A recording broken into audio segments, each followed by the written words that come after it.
आदिवासी और सामान्य कैसे मनाते हैं होली उत्तर भारत में। तो चलिए आपको ले चलते आदिवासियों के बीच।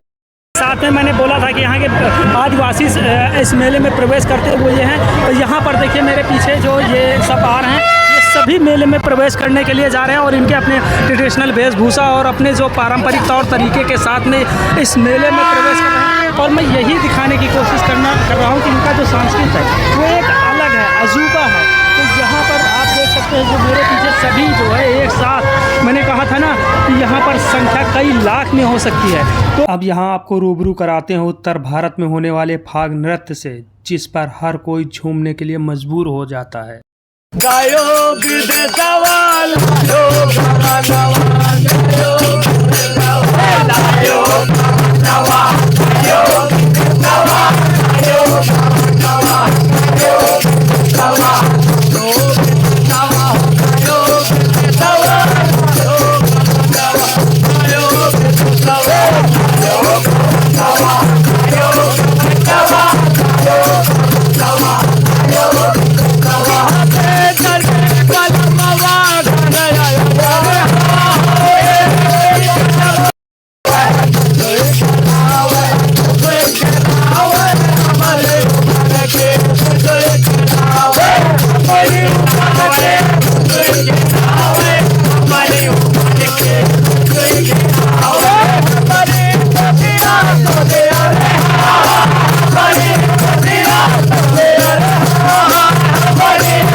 है।